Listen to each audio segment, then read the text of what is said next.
Bismillahirrahmanirrahim. Assalamualaikum warahmatullahi wabarakatuh.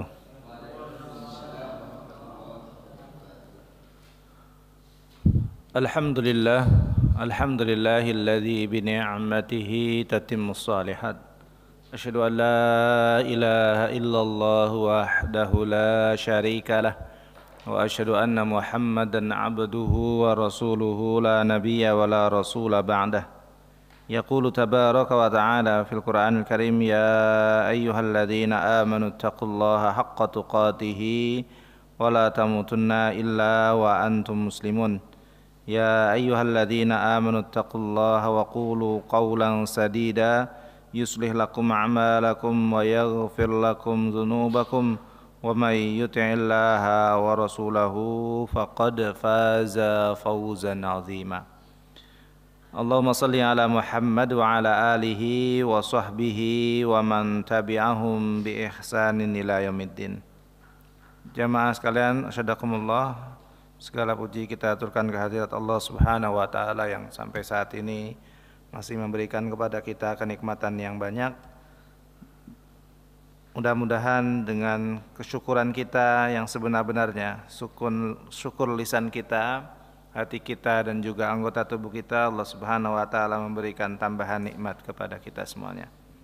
Salawat serta salam semoga tetap tercurahkan kepada junjungan kita Nabi Muhammad sallallahu alaihi wasallam, kepada keluarganya, para sahabatnya serta para pengikut yang setia hingga akhir zaman nanti. Jemaah sekalian yang mudah-mudahan dirahmati Allah Subhanahu wa taala, kita akan melanjutkan materi dalam kitab Riyadhus Shalihin pada bab takwa di hadis yang ke-71 dari urutan hadis yang ada dalam kitab Riyadhus Shalihin, atau hadis yang ketiga dalam urutan bab takwa. Kita mulai, bismillah. As-salitsu, yang ketiga, an Ibni Mas'udin radhiyallahu anhu, dari Ibnu Mas'ud radhiyallahu anhu, Abdullah bin Mas'ud, anna nabiyya sallallahu alaihi wasallam kana yaqul, sesungguhnya Nabi sallallahu alaihi wasallam pernah bersabda, atau kalau di sini berkenaan dengan doa, pernah berdoa, Allahumma ya Allah, inni, sesungguhnya aku, as'aluka, memohon kepadamu, al-huda, petunjuk, wat-tuqa, takwa, ketakwaan, wal afafa, dan sifat afaf, wal ghina, dan ghina. Rawahu Muslim. Hadis riwayatkan oleh Imam Muslim dalam hadis yang ke-6904. 77 tadi ya. 71 ya. Dan juga diriwayatkan oleh Imam Ahmad dalam musnadnya hadis yang ke-3692. Dari hadis ini ada beberapa faedah yang bisa kita ambil. Bahwasanya yang pertama, Rasulullah sallallahu alaihi wasallam mengajarkan kepada kita semuanya untuk selalu memohon kebaikan kepada Allah Subhanahu wa taala. Dan di antara yang dicontohkan oleh Rasulullah sallallahu alaihi wasallam kepada kita semuanya adalah meminta kepada Allah 4 hal dalam hadis ini. Dan empat hal tersebut merupakan sesuatu yang sangat penting didapatkan oleh seorang muslim ketika menghadapi kehidupan di dunia ini. Diawali bahwa hadis ini diriwayatkan oleh sahabat Abdullah bin Mas'ud radhiyallahu anhu. Sudah kita bahas pada pertemuan sebelum-sebelumnya bahwa beliau salah seorang di antara sahabat yang di antara keutamaannya menjadi rujukan dalam urusan qiraah Quran, dalam urusan bacaan Al-Quran. Kemudian berikutnya bahwa hadis ini berisikan 4 permintaan yang diajarkan Rasulullah sallallahu alaihi wasallam. Insyaallah kita semua sudah hafal nih. Allahumma inni as'aluka al-huda wat-tuqa wal afafa wal ghina. Atau kalau mau disambung seluruhnya, Allahumma inni as'alukal huda wat-tuqa wal-afafa wal-ghina. Allahumma ya Allah, salah satu di antara anjuran kepada kita semuanya ketika berdoa adalah menyuruh Allah Subhanahu wa taala, baik dengan lafdzul jalalah, lafadz Allah, Allahumma ya Allah, atau lafadz yang lainnya, Rabbi, wahai Rabbku, atau biasanya kalau dalam terjemahan Indonesia diartikan ya Tuhanku, atau Rabbana, wahai Rabb kami, atau juga bisa menggunakan nama-nama baik Allah Subhanahu wa taala, disesuaikan dengan apa yang kita minta. Misalnya ketika kita meminta kepada Allah rezeki, kita panggil atau kita seru Allah Subhanahu wa taala dengan nama Ya Razzaq, wahai Maha Pemberi rezeki. Kita minta ampunan kepada Allah, bisa ditambahkan di sana dengan kata Ya Ghaffar, ya hai yang memberikan, yang Maha Pemberi ampun, ya, dan lain sebagainya. Nah, di sini Rasulullah SAW mengajarkan kepada kita berdoa dengan menyeru Allah Subhanahu wa taala, Allahumma ya Allah.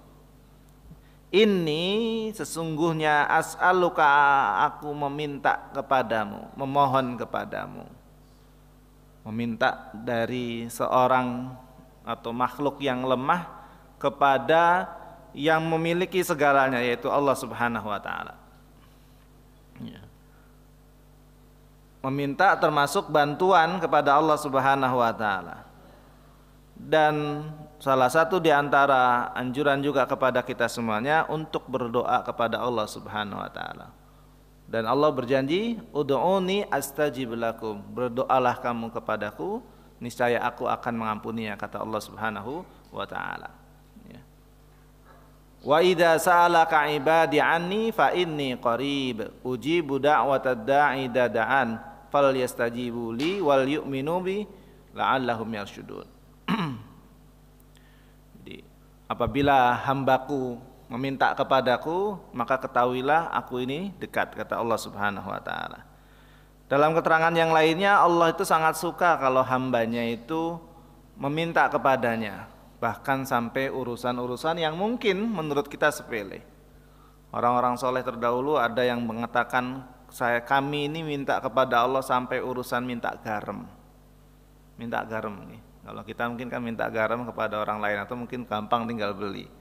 Tapi ternyata juga mereka meminta satu hal yang mungkin menurut kita sepele, tapi itu menunjukkan bahwa kebutuhan kita kepada Allah Subhanahu wa taala. Mengingat sebagaimana dalam surat Fatir ayat 15, Allah berfirman, ya ayyuhan nas antumul fuqara ilallah. Wahai manusia, sesungguhnya ya kalian itu fuqara. Kalau biasa kita kenal orang fakir itu berarti orang yang membutuhkan bantuan orang lain. Nah, kalau di sini fuqara jamak dari fakir tadi adalah orang-orang yang membutuhkan pertolongan dari siapa? Ilallah, kepada Allah Subhanahu wa ta'ala. Nah, salah satunya dengan bentuk doa tadi. Jadi menunjukkan kebutuhan kita kepada Allah Subhanahu wa ta'ala. Apa yang kita minta? Yang pertama al-huda, petunjuk. Ya. Satu hal yang diajarkan oleh Rasulullah, dan sejatinya Allah Subhanahu wa ta'ala sendiri pun sudah mengajarkan kepada kita dalam salah satu bacaan salat kita di surat Al-Fatihah ayat yang ke berapa? Ihdinas siratal mustaqim, ayat yang ke-6 atau ayat yang ke-5 kalau menurut riwayat bacaan yang lainnya. Jadi kalau riwayat yang 6, ayat ke-6 itu kalau basmalah dihitung ayat pertama. Bismillahirrahmanirrahim.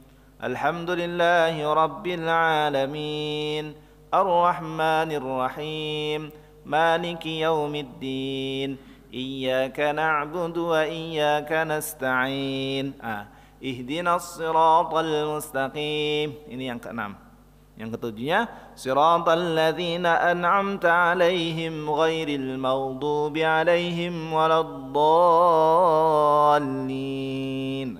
Amin.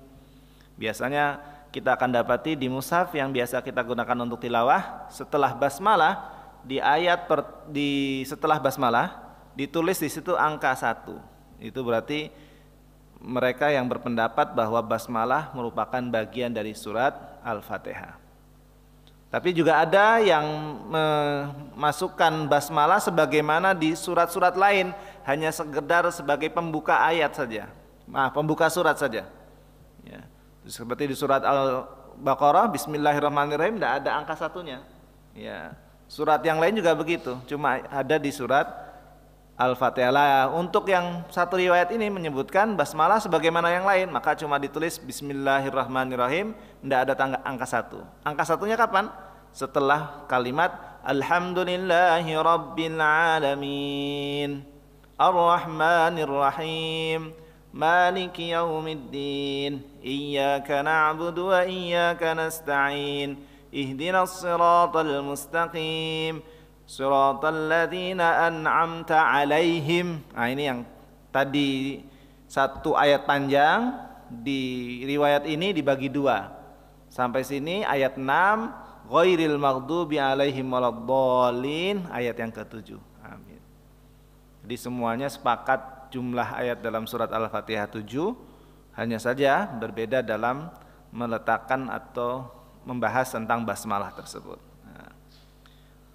Salah satunya menurut riwayat Imam Warsh, ya. Mungkin kalau jamaah sekalian mendapati ada mushaf warnanya hijau seperti mushaf warna hijau yang hadiah, biasanya hadiah umroh dan haji, itu jangan sampai kemudian lihat, tulisannya kok benten, kok beda tulisannya. Jangan dikatakan ini mushafnya salah cetakan, enggak ya. Itu mungkin ada riwayat yang lain. Dan biasanya di depan sudah ditulis itu. Ini mushaf Madinah Munawwarah, di bawahnya biriwayatin, dengan riwayat Warsh, Imam Warsh dari Nafi Al-Madani. Nah, seperti itu. Baik. Nah, di ayat tersebut ihdinas siratal mustaqim juga ada doa permintaan kita kepada Allah agar apa? Diberikan hidayah. Nah, berarti di situ juga menunjukkan Allah Subhanahu wa taala dan Rasulullah kalau dalam hadis ini mengajarkan kepada kita untuk meminta petunjuk. Satu hal yang penting kita dapatkan dalam kehidupan di dunia ini. Ya. Al-Huda. Ya. Walaupun nanti pembahasan huda di sini nanti terbagi menjadi dua. Ada yang menyebutkan bahwa al-huda yang pertama adalah yang artinya bayan, penjelasan. Ya, penjelasan, irsyad. Sebagaimana mungkin hari ini kita sedang kajian ini, harapannya kita mendapatkan penjelasan dari hal-hal sehubungan dengan Islam, apa aja yang ada di dalam dinul Islam ini. Yang kedua, maksud hidayah yang kita minta adalah hidayatut taufiq. Hidayah di mana ketika kita dapatkan ilmu tadi, penjelasan tadi, kita bisa melakukan hal tersebut. Kita mendapatkan dorongan untuk melakukan hal tersebut. Nah, kalau yang al-huda yang pertama,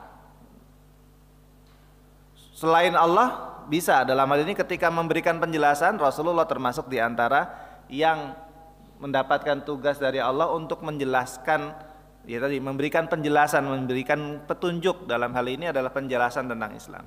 Adapun untuk sampai pada tingkatan hidayatut taufik, orang itu mau menerima penjelasan tersebut, itu hanya Allah Subhanahu wa taala.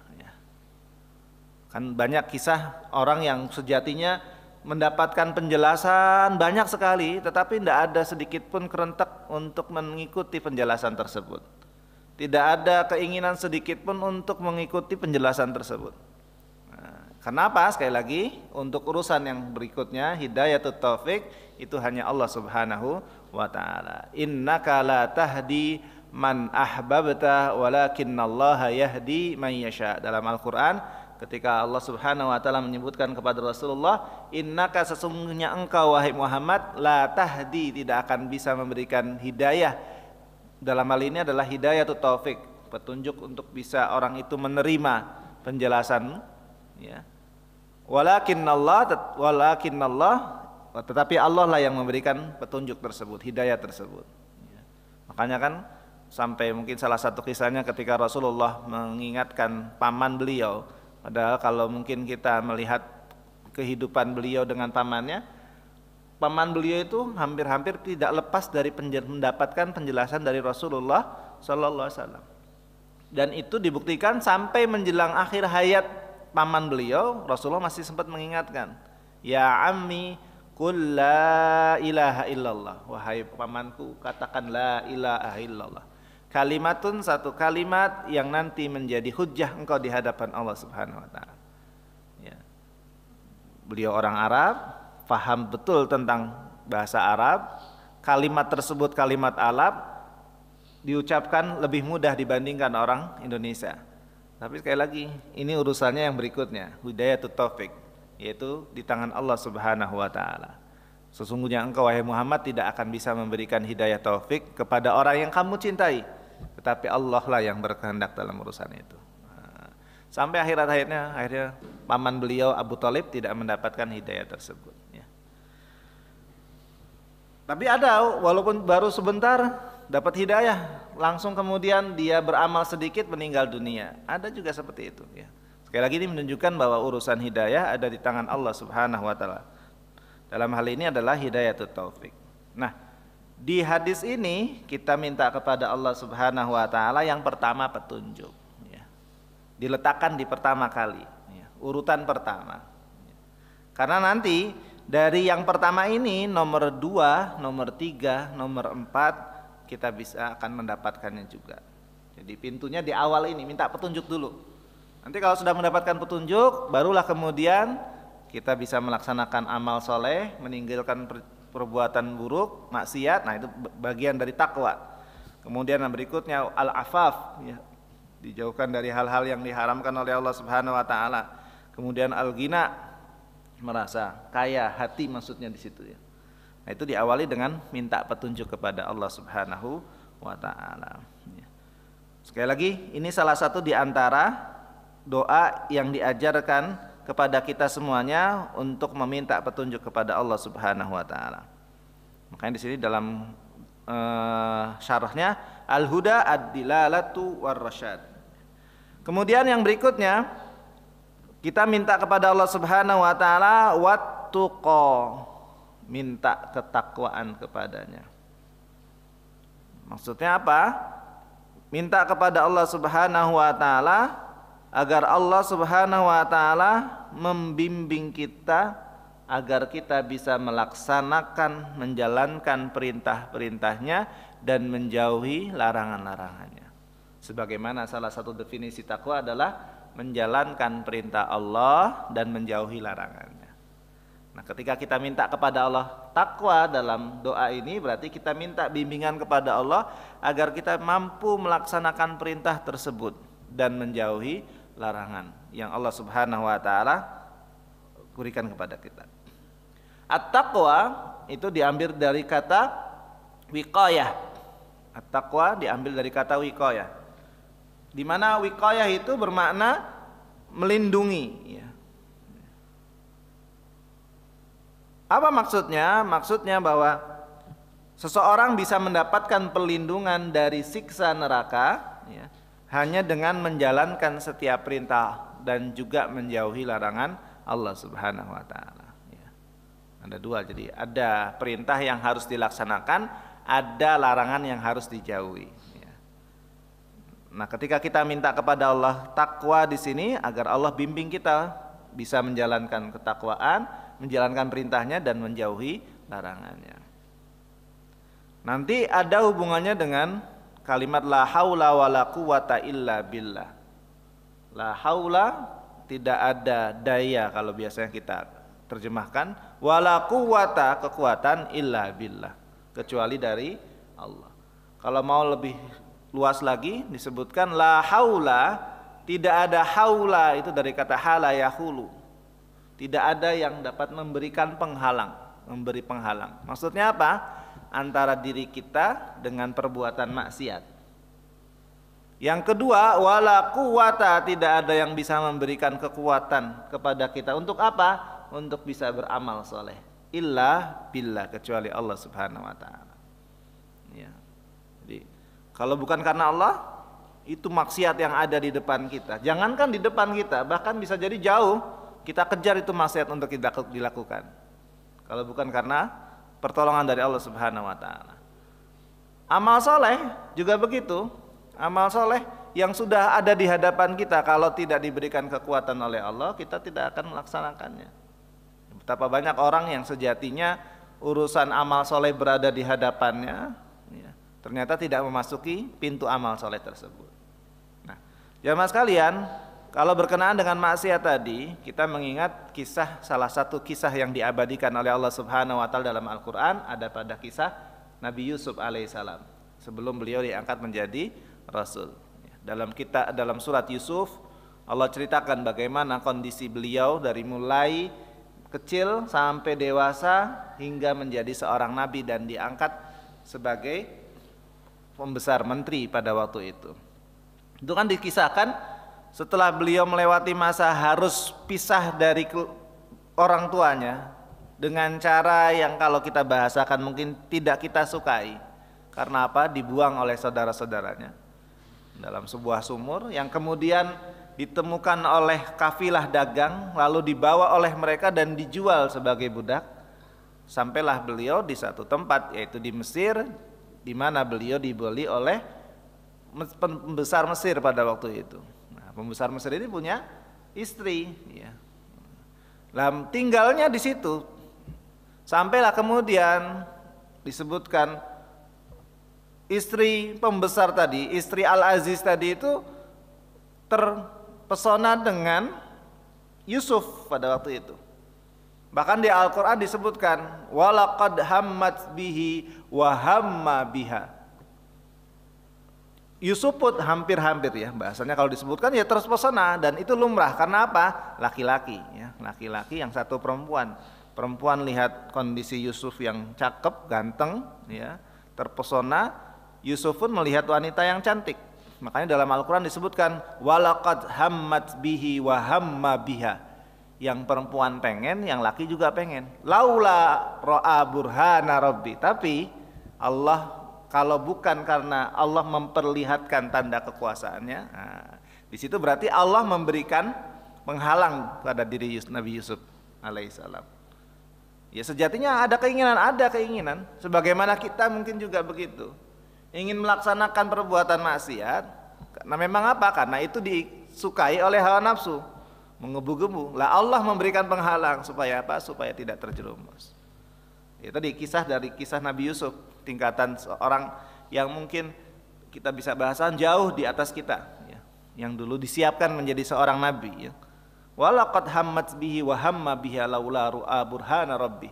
Kalau sekiranya kata Allah dia tidak melihat burhan, ya, dari Robnya, ya, cahaya petunjuk dari Robnya, niscaya Nabi Yusuf akan tergelincir. Nah, sebab apa? Pintu perbuatan maksiat itu terbuka lebar. Satu, dia posisinya disuruh, ya, kalau disuruh kan berarti lebih daripada dia memaksa orang lain, tapi disuruh, ya. Yang kedua, yang nyuruh posisinya lebih tinggi daripada dirinya. Apalagi istri itu adalah istri seorang pembesar Mesir, Al-Aziz. Yang berikutnya, di rumah itu cuma berdua saja, tidak ada yang lainnya, tidak ada CCTV pada waktu itu, ya. Kalau mungkin sekarang di rumah pejabat ada CCTV, ya. Dulu nggak ada CCTV, ya, cuma berdua saja. Ya. Pintu sudah ditutup semuanya. Nah, kan kalau karena dia pembesar, bisa jadi dia membuat makar supaya apa? Supaya orang-orang yang berada di luar tidak bisa masuk, atau mungkin berkolaborasi dengan yang lainnya supaya apa? Dia bisa melancarkan aksinya. Ya. Nabi Yusuf awalnya seperti itu. Nanti kalau dikisahkan, akhirnya beliau ketika tahu seperti itu, dia katakan, ya, bahwa tuanku itu tuan yang baik, jangan merusak hubungan, intinya seperti itu, ya. Tapi masih karena terlalu menggebu-gebu, akhirnya dipaksa, larilah Yusuf tadi, lari menuju pintu. Nanti disebutkan mengapa Nabi Yusuf itu tetap lari ke pintu, padahal bisa jadi dia tahu pintu itu sudah dikunci oleh istri Al-Aziz. Kenapa? Untuk melancarkan aksinya kan pasti akan diusahakan satu pintu dikunci, semua hal yang bisa merusak aksinya itu diminimalisir, termasuk kalau pintu ya dikunci, ya. Tapi Nabi Yusuf tetap berusaha untuk menghindar, ya, menghindar. Akhirnya ketariklah gamisnya bagian belakang, Pas ketarik pintunya terbuka, ada suami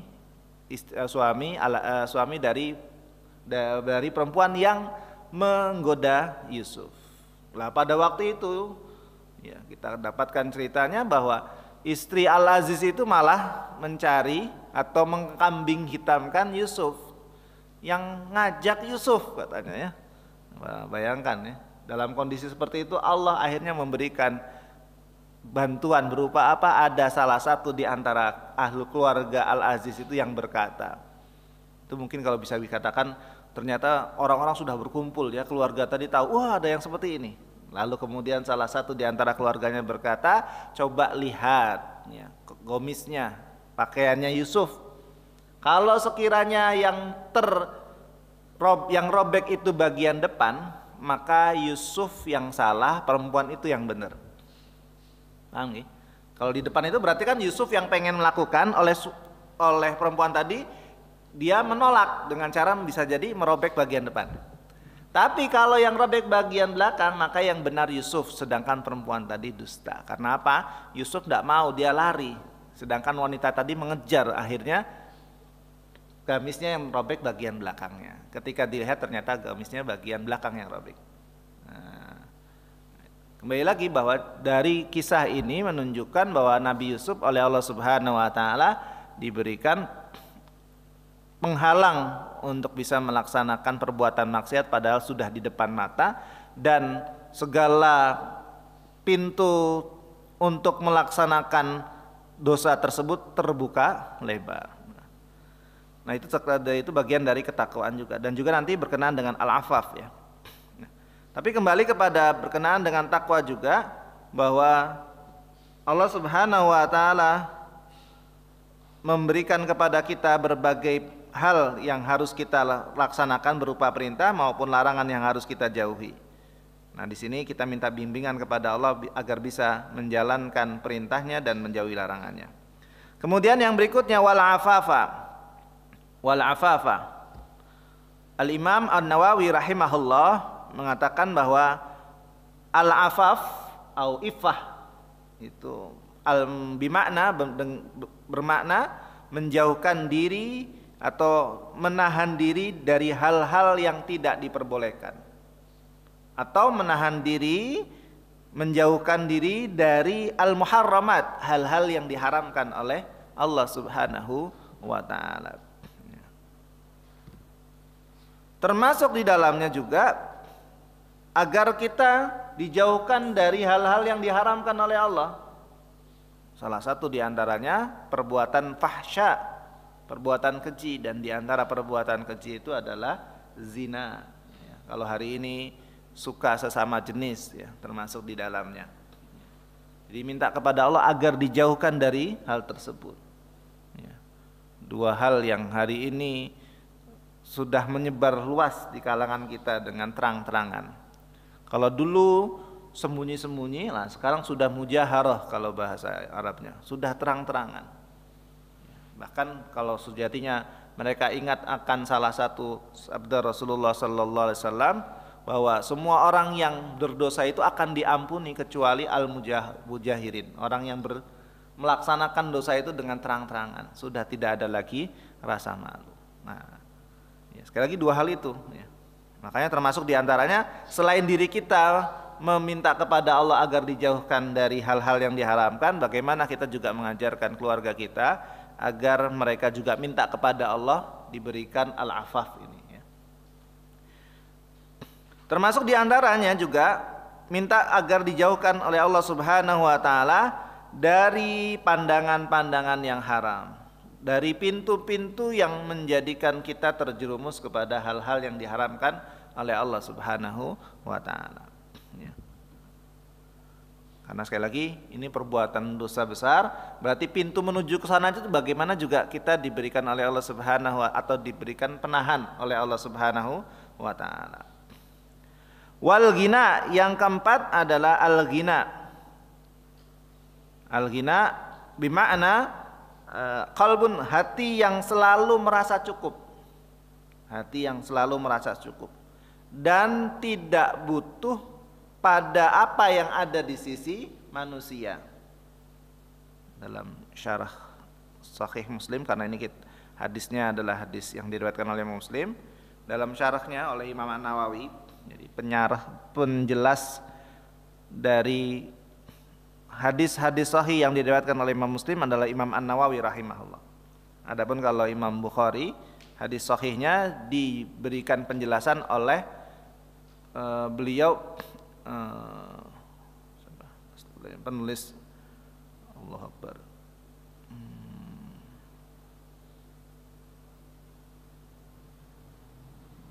Ibnu Hajar Al-Asqalani. Disebutkan oleh Imam An-Nawawi bahwa makna atau definisi gina adalah hati yang selalu merasa cukup gina, dan tidak butuh pada apa yang ada di sisi manusia. Oh iya, tadi kitabnya namanya Fathul Bari, mau mengucapkan Fathul Bari kalau lupa ya. Fathul Bari. Al-ghina, sekali lagi, bagaimana kita minta kepada Allah Subhanahu wa taala agar apa? Dicukupkan oleh Allah Subhanahu wa taala dari apa yang ada di sisi manusia. Dengan selalu qanaah, menerima yang sedikit. Sejatinya nanti salah satu di antara makna takwa pun ada di antaranya al-qanaatu bil qalil, menerima dengan sedikit. Kan ada yang menyebutkan sebagaimana Imam Ali radhiyallahu anhu, sahabat Ali radhiyallahu anhu, ketika beliau menyebutkan tentang takwa, yang pertama al khaufu bil jalil, wal amalu bitanzil, yang ketiga wal qanaatu bil qalil, menerima yang sedikit. Nah, menerima yang sedikit. Sebab apa? Kalau kebalikannya banyak, itu orang sudah pasti bisa menerimanya. Tapi kalau yang sedikit, sangat jarang orang yang bisa menerima kondisi seperti itu. Makanya kita minta kepada Allah al-qanaah, ya. Dan sifat qanaah itu menunjukkan bahwa orang itu sudah merasa cukup dengan apa yang sudah Allah berikan kepada dirinya. Tidak kemudian berharap besar pada apa yang ada di sisi orang lain. Qanaah. Hatta sekiranya dia butuh pada hal tersebut, dia tidak sampai kemudian menjadikan meminta-minta kepada orang. Aslinya butuh, ya. Tapi sekali lagi karena dia punya sifat, ya, merasa dia tidak butuh, maka dia tidak minta kepada orang lain. Dia menjaga dirinya. Sekali lagi karena apa? Karena ketika ada orang itu hilang rasa ginanya, rasa merasa cukup tadi, ya, tidak butuh orang lain. Kalau sudah hilang dalam dirinya, dia akan merasa dia perlu bantuan orang lain. Hatta sekiranya dia sudah sampai tingkatan mungkin kalau dari sisi harta banyak pun, kadang dia masih tergoda untuk melakukan hal-hal agar mendapatkan apa yang ada di sisi manusia atau orang lain. Kita bisa dapatkan contohnya sekarang bagaimana banyak dari kalangan pengemis itu kalau diurutkan ternyata kehidupan mereka itu tidak sebagaimana yang terlihat di jalanan. Rumahnya bagus, ya, dengan berbagai macam aksesoris yang ada di rumahnya, bahkan bisa dikatakan kendaraannya sejatinya di rumahnya ada, ya. Tapi ketika itu sudah hilang rasa ginanya sehingga dia pun menghinakan dirinya meminta kepada orang lain. Dan di antara sahabat radhiyallahu anhum memberikan contoh ketika mereka sejatinya butuh, mereka tidak pernah meminta sedikit pun kepada orang lain, ya. Tidak minta sama sedikit pun kepada orang lain. Salah satunya di antaranya kisah Abu Dzar Al-Ghifari, ya, radhiyallahu anhu. Itu kan dikisahkan beliau salah satu sahabat yang oleh Rasulullah SAW dikabarkan bahwa beliau itu hidupnya tersendiri, asing, sendirian, nanti ketika meninggal pun nanti akan sendirian. Ini kan diawali kita flashback kepada kisah dulu tentang kisah perang Tabuk, ya. Ketika Rasulullah berangkat ke Tabuk bersama para sahabat, di antara orang yang ikut itu ada Abu Dzar Al-Ghifari radhiyallahu anhu. Allah takdirkan kendaraan beliau, kuda beliau itu sudah tidak kuat untuk melanjutkan perjalanan. Akhirnya ditinggal, beliau jalan kaki. Dalam kondisi apa? Sudah tertinggal oleh para sahabat dan juga Rasulullah. Sampailah ketika Rasulullah sedang istirahat, beliau melihat dari kejauhan ada orang jalan terseret-seret. Beliau langsung bisa menebak, mudah-mudahan ini Abu Dzar. Mudah-mudahan ini Abu Dzar. Dan betul ternyata Abu Dzar sambil membawa segala perlengkapannya dengan berjalan kaki. Ya. Maka beliau bersabda, wahai Abu Dzar, kamu itu datang dalam kondisi sendirian. Ya, karena tadi diceritakan beliau berjalan sendirian, ya Allah, di belakang. Ya, mungkin salah satu di antara kekurangannya adalah pasukan bagian belakang penyapu itu tidak melihat kondisi pasukan atau pasukan yang lainnya, termasuk di antaranya Abu Dzar yang harus mengakibatkan beliau meneruskan perjalanan tanpa kudanya. Nah, beliau kemudian, dan engkau wahai Abu Dzar akan meninggal dalam kondisi terasing juga. Nanti kan dikisahkan ketika terjadi perselisihan di kalangan sahabat, Abu Dzar ini akhirnya kemudian uzlah, mengasingkan diri, keluar dari kota Madinah. Beliau tinggal beberapa jauh dari kota Mekah di sebuah tempat. Ketika beliau dalam kondisi sakit, yang sakit itu menandakan akan dekatnya ke wafatnya beliau, istrinya sampai nangis. Nangisnya apa? Wahai suamiku, nanti kalau jenengan meninggal, yang ngurusi siapa? Apa kata Abu Dzar? Yang sebab Rasulullah SAW sudah bersabda kepada saya, mengabarkan bahwa engkau nanti terasing, sampai nanti meninggal dalam kondisi terasing, dan akan disolatkan oleh orang yang akan datang lewat di situ. Jadi beliau menyampaikan kepada istrinya, jangan kamu khawatir, jangan kamu takut, nanti kalau saya meninggal pasti ada orang yang lewat. Ya. Nah ini uzlah, tidak butuh kepada apa yang ada. Bahkan beliau ini termasuk di antara orang yang keras dalam urusan mengingatkan dunia. Ya. Kalau kita kembalikan di antara beberapa sahabat yang mereka itu jauh dari dunia dan termasuk yang keras kepada orang-orang yang kelihatan oleh beliau itu suka dunia. Nah ini Abu Dzar Al-Ghifari. Kan dikisahkan juga beliau itu ada yang menyebutkan disuruh keluar. Karena apa? Ketika beliau berada dekat dengan Muawiyah radhiyallahu anhu, beliau lihat Muawiyah ini terlalu banyak urusannya dengan dunia, sampai diingatkan oleh beliau. Akhirnya Muawiyah minta izin kepada khalifah pada waktu itu, karena waktu itu Muawiyah sebagai gubernur ya di Damaskus awalnya. Minta kepada khalifah untuk menyuruh pulang Abu Dzar. Akhirnya Abu Dzar pulang. Ya. Karena apa? Karena kalau di sana seringnya mengingatkan urusan dunia. Nah, akhirnya disuruh pulang. Nah, beliau akhirnya uzlah, memilih untuk tinggal keluar jauh dari kaum muslimin pada waktu itu. Nah, ketika meninggal dunia, betul beberapa saat kemudian datanglah sekelompok sahabat, dan di antara sahabat tersebut adalah Abdullah bin Mas'ud radhiyallahu anhu yang kemudian menyatakan benar apa yang dikabarkan oleh Rasulullah SAW. Ya Abu Dzar, kamu dulu datang sendirian, dalam kondisi sendirian, meninggal dalam kondisi sendirian, dan hari ini Allah Subhanahu wa taala memperlihatkan kepada kita akan kabar yang betul dari Rasulullah sallallahu alaihi wasallam. Jamaah sekalian yang mudah-mudahan dirahmati Subhanahu wa taala, sekali lagi. Ini hadis berkenaan dengan doa, nanti bisa kita selipkan dalam doa-doa yang kita munajatkan kepada Allah Subhanahu wa taala. Kami baca sekali lagi, Allahumma inni as'alukal huda wat tuqa wal afafa wal ghina. Mudah-mudahan Allah Subhanahu wa taala berikan keempat hal tersebut kepada kita semuanya. Subhanaka bihamdika asyhadu an la ilaha illa anta astaghfiruka wa atubu ilaik. Walhamdulillahirabbil alamin. Assalamualaikum warahmatullahi wabarakatuh.